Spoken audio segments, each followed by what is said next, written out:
working as a society to, I suppose, break down those barriers and bring the word suicide into the conversation. Into the conversation. Hello and welcome to another episode of the HSE Talking Health and Wellbeing podcast. I'm Noreen Turley, and in this episode we're going to talk about suicide and particularly about the new Let's Talk About Suicide training programme. This new training programme is provided by the HSE National Office for Suicide Prevention, otherwise known as NOSP. At the outset, I'd like to acknowledge that this is a very sensitive subject which can be wrapped up in so much trauma and sadness for people and may trigger some emotions, so please go to yourmentalhealth.ie for any support that you need. Today we are joined by Ailish O'Neill, who is a project manager for the National Office of Suicide Prevention, and also Declan O'Shea, who is with us to share some of his lived experiences. And because of his lived experiences, has been involved in the development of this new programme. Ailish, before we tell people about the programme, can you tell me why it is so important for us to talk about suicide? I suppose you've just said it. It's difficult. It's difficult for people to find a language. People have an anxiety and people have a fear around the word suicide and speaking about it. And there's a whole stigma that we have around the association of the word. So we have a strategy in Ireland that works around suicide reduction. One of the key pieces that we have in that in Ireland is we provide suicide prevention training, free suicide prevention training to anybody over 18 in Ireland. That's not something that would be available in every country, even if we just look at our neighbours across the water. You know, people do have to pay to attend training. So that's a very deliberate decision that's been made here in Ireland by the HSE, by the Department of Health, to ensure that people can access these training programmes. So you're asking me, like, why is suicide prevention training important? It's important because what it does is it breaks down the barriers, it breaks down the stigma, and it brings people into a space where they are confident to, what I always say, to lean into the conversation around suicide, because it may be through their professional or through their personal life. They may be concerned. There might be just something that's triggered for them that they're concerned. So where do they go to learn about this information? How do they inform themselves? So that's what we have. We have suicide prevention training at introductory level, and that incrementally builds right through to our mental health service teams who would have specialised suicide prevention training. So it's all about giving people a language, giving people the confidence and giving people that awareness to be able to have conversations around suicide and to challenge that stigma that exists by bringing that word into our narrative and into our conversations. Okay. Thank you very much, Ailish. So, Declan, you've been involved in the development of this programme, and who do you see this new suicide prevention programme being for? Who should log on and do this programme? Well, Noreen, I'd love to see everybody log on and do it, because as Ailish was saying, look, it gives you a vocabulary. It helps you to say the words. And I think a lot of the time, actually being able to say the word is empowering. So I would love to see anyone just log on and just have those conversations. Just watch the programme, the Irish Let's Talk Suicide programme. It's something that you would relate to. And it is really very, very empowering and impactful from an Irish viewpoint. Okay, so it's not just somebody who's in crisis or has a mental health issue at the moment. It's any member of the general public can log on to this. Absolutely. And that's our invitation. And that's our invitation today through this podcast and through all of the work that we will do. Our invitation is to invite people to undertake this training program. It's introductory level, it's soft, it's gentle, it's about bringing people into the conversation. So it's really important to say that training program has been informed by lived experience. Yeah. It's been informed by people who've been bereaved by suicide. So it's very sensitive to those journeys. So really it's an invitation for everybody to join us and to engage with the training. Okay, so there's lots of learning in there for everybody. So if we go through, even if we look at the first part of the training program, and it's about becoming aware, trusting your gut, trusting your intuition, And when we know that there's something happening or we think there might be something happening with somebody, how do we recognise that?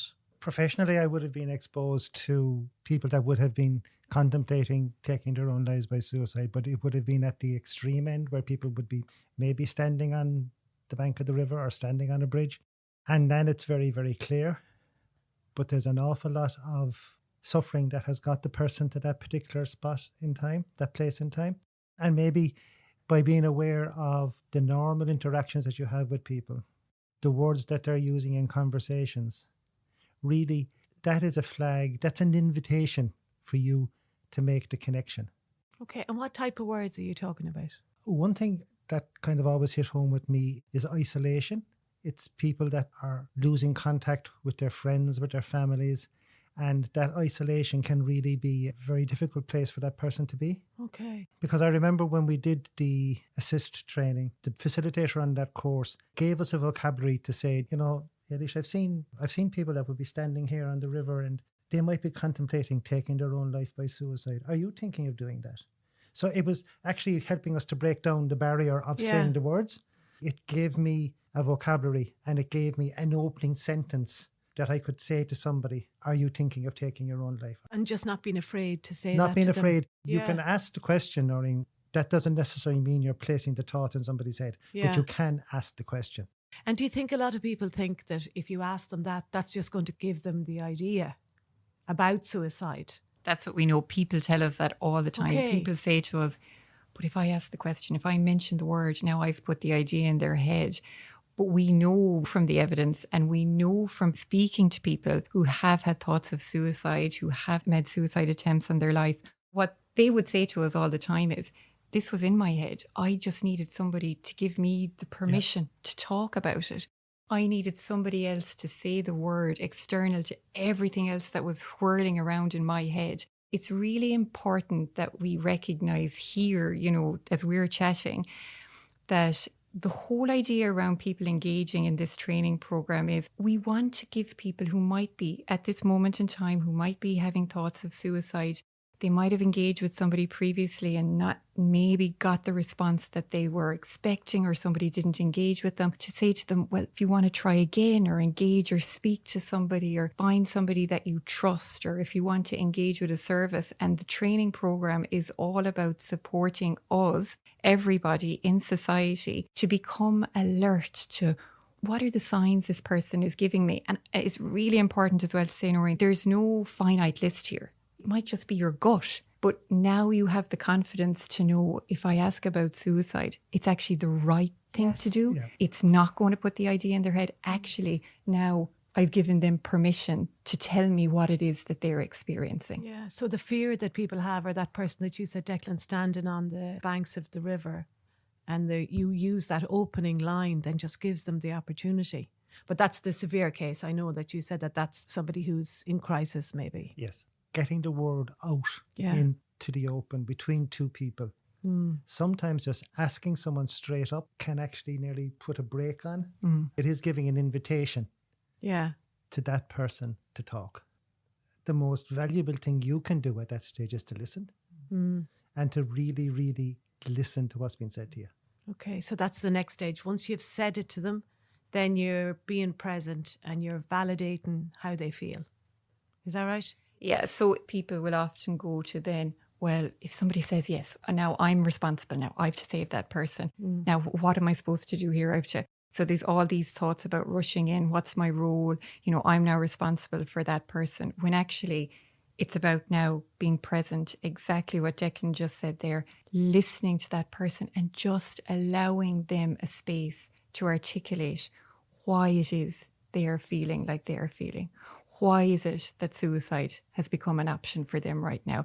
Because, you know, so much of the time, it's not that the person wants to end their life, but the person wants to end that mental anguish that they're experiencing.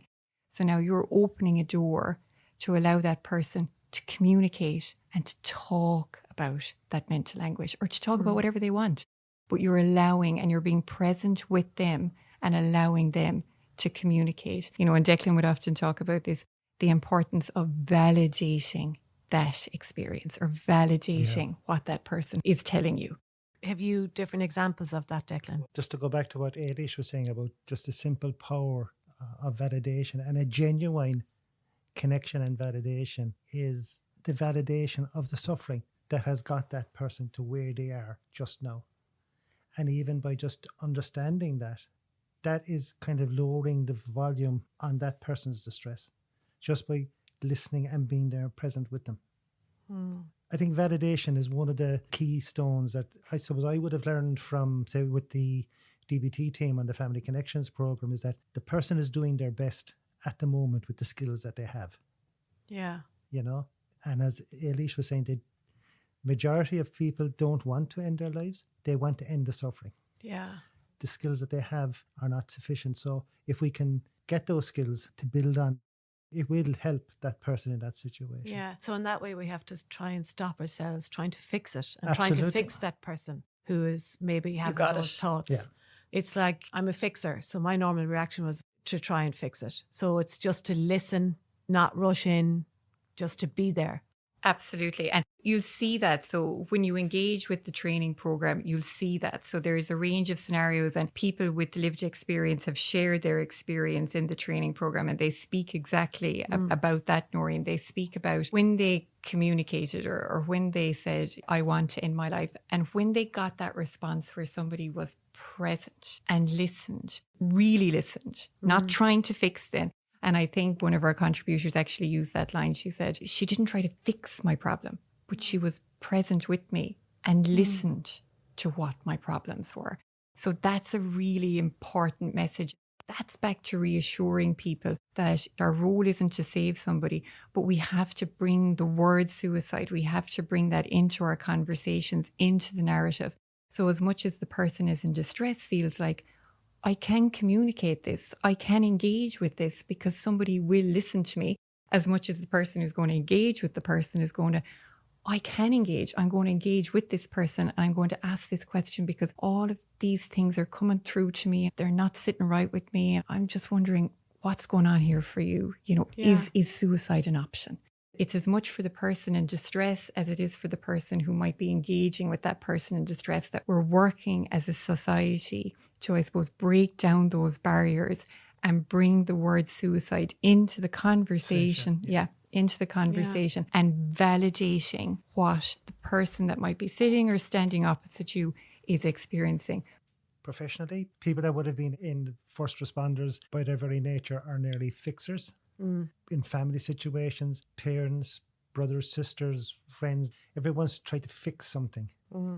First of all, learning to listen. The person that you're speaking to doesn't need fixing. They just need listening to. And again, you can validate the suffering that has got the person to where they are just now. Yeah. And this course is trying to give you all of these Absolutely. skills. So when you watch videos or you watch the scenarios, they're real life scenarios that you've got from other people. Yep. So they're very relatable because I've gone through it and they are very relatable. At the outset, I do have to say, for me, because it's not my area of expertise in any way, I was a little bit frightened or a little bit scared when I went on, because I was thinking, oh, what kind of emotions is it going to bring up in me when I look at all of this stuff? But it really did enforce that whole area of listening and really trying to listen and not being the fixer. It is a skill. Now, it is a skill. You need to practice it, I think, wouldn't you? It's the whole thing about being present. One of our lived experience contributors spoke about that. She spoke about the importance of when she disclosed and when she said, I can't go on, I want to end my life, how when somebody was really present and with her and knew that something wasn't right, they stayed with her in that conversation. And that was what made a difference for her. Let's Talk About Suicide is a very gentle introduction, but it is about hope and how we can support one another. It's not an intimidating program. It's actually lovely. And it gently takes you through the different scenarios. And as you're going through it, you're kind of building on each scenario. Yeah.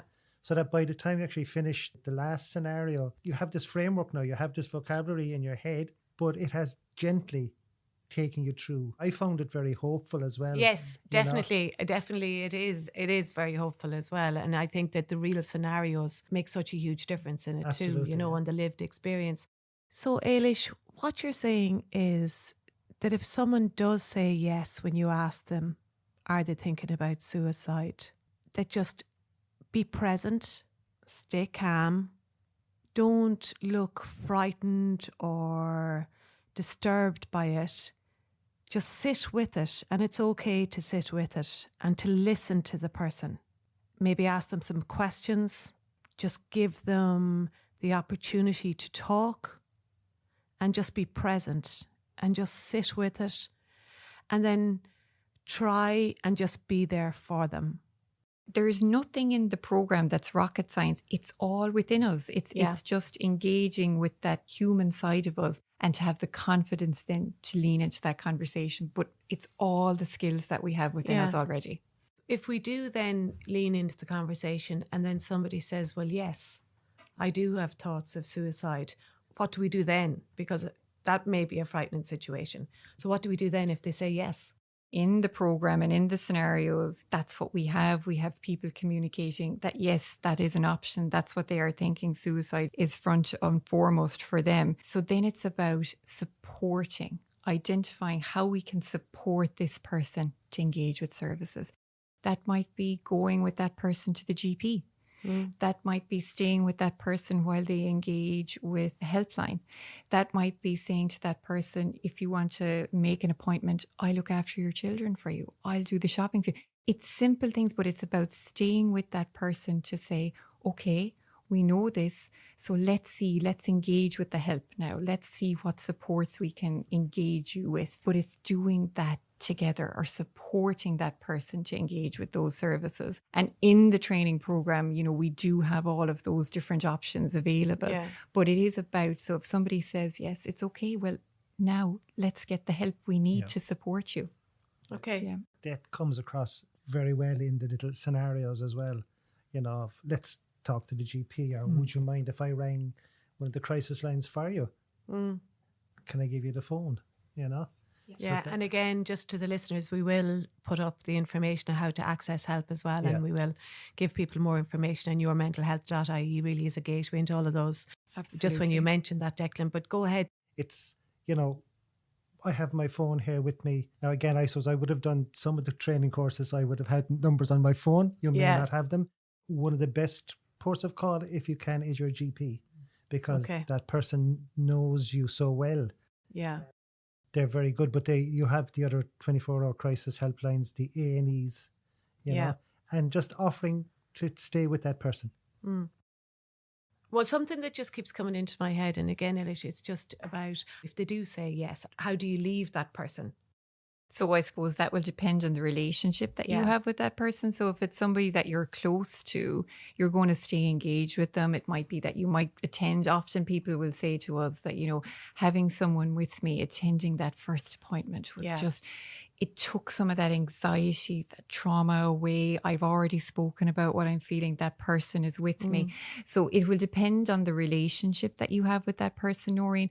But I suppose it is about ensuring they are engaging now with services, that they're engaging with the service that they need. And for some people, having that space, just having that space to be listened to, it takes it out of their head. And suddenly they'll find the options. They'll find the way through. That's always what we hear from people as well when they share their story with us. They have the fight in them, but it's about supporting them. And if we don't, at the very beginning, give that opportunity to open up the conversation, people don't maybe have that space to engage with what's going on in their head. They don't have the opportunity to articulate everything that's swirling around. And for the person who might be concerned about somebody, it's just building that confidence and competence in them to go, yeah, you know what, there's something wrong here. It's just not sitting right with me.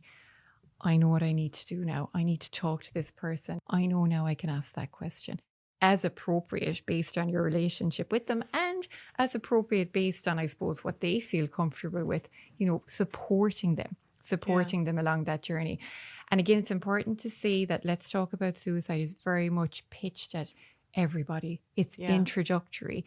But often what we find is when people engage with suicide prevention training, they have an appetite to know more. So we have different levels of suicide prevention training. And again, as I said, these are facilitated all around the country and they're free to access.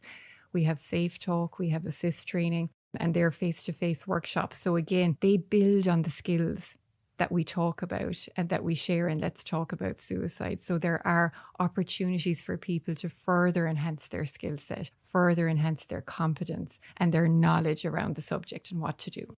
And do you think because of the stigma and the attitude towards suicide, it prevents people speaking about it more? This is the whole thing. It's like, people are so afraid to engage with it. So the training then is about taking away and challenging that fear. And actually, at the end of the training, it's so interesting. I don't know, myself and Declan were talking about this before. And I've met a lot of people who, when they leave suicide prevention training, like nobody yet has said to me, well, that was a waste of time. Everybody would say to me, gosh, I just didn't know about it sooner. Like, why didn't I know about it sooner? I just didn't know. I just didn't know. So it is all about getting the conversation out there and starting to have the language, knowing the language and being confident around the language. And when we do that, when we bring it into our conversation, we work to challenge the stigma and the fear. The Let's Talk Suicide program is absolutely as a foundation level or an introduction to the topic. It is very powerful. The whole program is nice. It brings you through it, but it opens your eyes as well, like to the conversations and to perhaps the different types of scenarios where people may think about taking their own life by suicide, and the different types and that's what's interesting is some of the scenarios are really could be your friend who's just lost their job. It could be your neighbor who's on their own, and it's picking up on those little things about, well, sure, there's nothing in it for me anymore, or, I mightn't need a car next week. Any little whatever's been said, and it's just really listening to it and understanding, and then ask the question. And I think the program takes you through that nicely. Where I started to understand how a simple interaction with someone can change things, it was learning that how if I invalidate you, I'm only going to turn up the volume on your emotions. So if you're already distressed and all I can say to you is, Aisha, look, it was worse long ago, or your brother had it 10 times worse. What I am actually doing, even though you think it's coming from a place of love, actually what I'm doing is invalidating you. Or pull yourself together. Right? That could be a classic. And all I'm doing there really is turning up the volume on your emotions. Okay. Whereas if I can validate, I can see that you're upset, or I'd probably be upset myself in your situation. What I'm doing there is I'm just opening the door as well to a conversation, but I'm also validating where you are at this point in time. And acknowledging where you are, and the simplicity of that. They're not difficult words. It's just to acknowledging where people are at. Acceptance as well. Accepting the situation where we are at the moment, as opposed to trying to change it. You may not understand what's happening, but you have to accept that this is where we are at this moment. And I suppose it's important to say this is just one part of all of the work that we're doing, in our work around suicide reduction and challenging stigma. So there's no magic bullet, and we were really cognizant of that. This is just one part of the puzzle, but it's a part that I suppose we want to invite everybody to engage with. And Ailish, we have the number, and I know we don't really talk about stats or whatever, but there are about 500 people that die from suicide each year in Ireland. And we know that then creates a knock-on effect on hundreds of more people in the community and families, and it's just got such a ripple effect. So the more and more we can talk about it and ask people to do this program or to engage with this program, it will help. We know there's evidence to show that it does help. What you're saying, Noreen, is spot on. There is volumes of evidence of people that have not taken their own lives by suicide, that have stayed with us and lived lives worth living. There is volumes of evidence that engaging with services and staying with us is a much better solution. And I'm sure there is lots of people that you've spoken to throughout your lives who have stayed with us and have learned that life is worth living, and Absolutely. They're probably living healthy lives now, and helping us develop these kind of programs so this kind of stuff doesn't happen. Are part of this program, are part, have shared their story in Let's Talk About Suicide, have talked to us about the importance, back to the simple messaging that we want to deliver. through this conversation, Noreen, it's like, as you said, none of this is complex stuff. It's about human relationships. It's about that honest interaction. It's about being present, and it's about really hearing and validating what a person is experiencing. And when you put all of that together, and if it does put a red flag in front of you, that you have the confidence to know, oh, okay, I can ask about suicide here, and that's the right thing to do. Yeah. One of the parts of the program, Let's Talk About Suicide, is we have the capacity built in for people to actually speak into the microphone, speak into their laptop, speak into their phone, and ask the question, are you thinking about suicide? So we do this as part of our work, but people don't do that as part of their conversation. So often for people to even hear the words coming out of their mouth, just articulating those words, like that can be really, really challenging for people.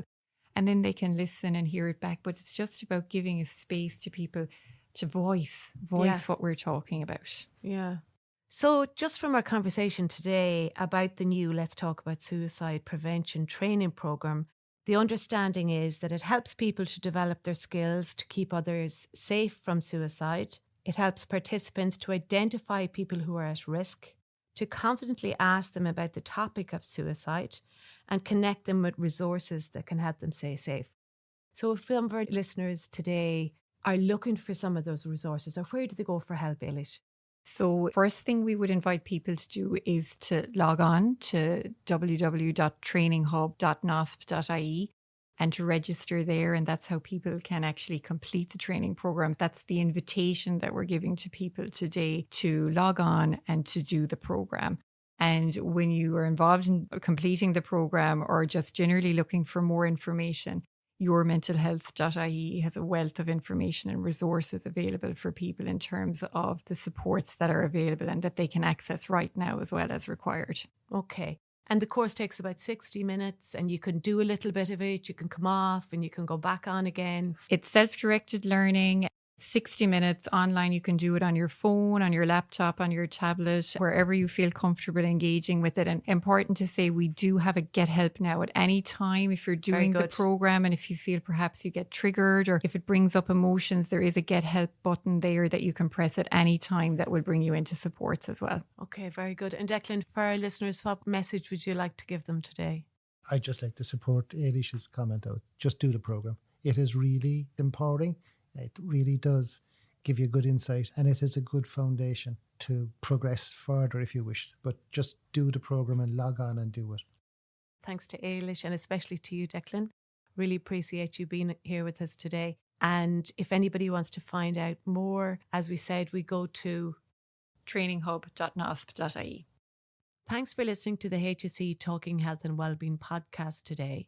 If you think this episode will be of any help or benefit, please share with colleagues, friends, or family. Thanks again for listening.